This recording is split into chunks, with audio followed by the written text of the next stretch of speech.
साथियों, हमारे शास्त्रों में कहा गया है न्यायमूलम स्वराज्यम स्यात्, अर्थात किसी भी देश में स्वराज का आधार न्याय होता है। इसलिए न्याय जनता से जुड़ा होना चाहिए, जनता की भाषा में होना चाहिए।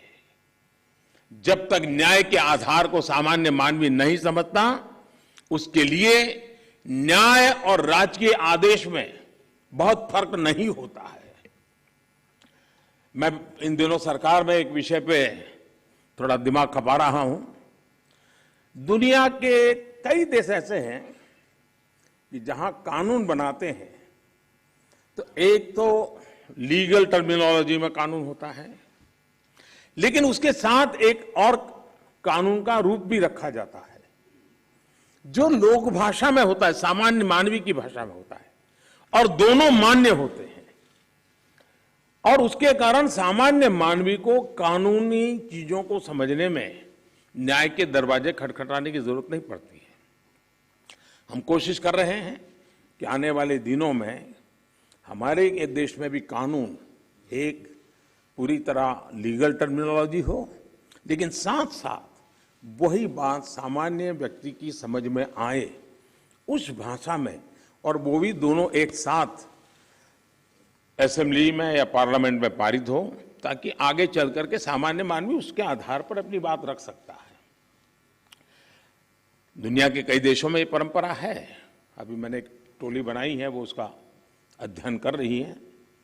साथियों, हमारे देश में आज भी हाई कोर्ट्स और सुप्रीम कोर्ट की सारी कार्यवाही इंग्लिश में होती है, और मुझे अच्छा लगा सीजेआई ने स्वयं ने इस विषय को स्पर्श किया। तो कल अखबारों को पॉजिटिव खबर का अवसर तो मिलेगा अगर उठा ले तो।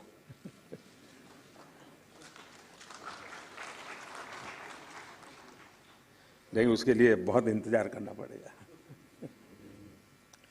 साथियों, एक बड़ी आबादी को न्यायिक प्रक्रिया से लेकर फैसलों तक को समझना मुश्किल होता है। हमें इस व्यवस्था को सरल और आम जनता के लिए ग्राह्य बनाने की जरूरत है। हमें कोर्ट्स में स्थानीय भाषाओं को प्रोत्साहन देने की जरूरत है। इससे देश के सामान्य नागरिकों का न्याय प्रणाली में भरोसा बढ़ेगा, वो उससे जुड़ा हुआ महसूस करेगा। अब इन समय हम एक कोशिश कर रहे हैं कि टेक्निकल एजुकेशन और मेडिकल एजुकेशन मातृभाषा में क्यों नहीं होना चाहिए। हमारे बच्चे जो बाहर जाते हैं दुनिया की वो भाषा कोशिश करते हैं पढ़ करके फिर मेडिकल कॉलेज की, तो हम हमारे देश में कर सकते हैं। और मुझे खुशी है कई राज्यों ने मातृभाषा में टेक्निकल एजुकेशन, मेडिकल एजुकेशन के लिए कुछ इनिशिएटिव लिए हैं। तो आगे चल करके उसके कारण गांव का गरीब का बच्चा भी जो भाषा के कारण रुकावटें महसूस करता है, उसके लिए सारे रास्ते खुल जाएंगे। और ये भी तो एक बड़ा न्याय है, ये भी एक सामाजिक न्याय है। सामाजिक न्याय के लिए न्यायपालिका के तराजू तक जाने की जरूरत नहीं होती है।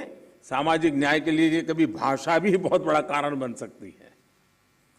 साथियों, एक गंभीर विषय सामान्य आदमी के लिए कानून की पेचीदगियां भी है।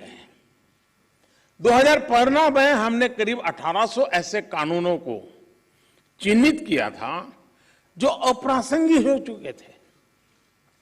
इनमें से जो केंद्र के कानून थे, ऐसे 1450 कानूनों को, 1450 कानूनों को हमने खत्म किया। लेकिन राज्यों की तरफ से केवल 75 कानून ही खत्म किए गए हैं। मैं आज सब यदि आदरणीय मुख्यमंत्रीगण यहां बैठे हैं, मैं आपसे बहुत आग्रह करता हूं कि अपने राज्य के नागरिकों के अधिकारों के लिए, उनकी ईज ऑफ लिविंग के लिए आपके यहां भी ये कानूनों का इतना बड़ा जाल बना हुआ है, काल बाह्य कानूनों में लोग फंसे पड़े हैं, उन कानूनों को निरस्त करने की दिशा में आप कदम उठाइए। लोग बहुत आशीर्वाद देंगे जी।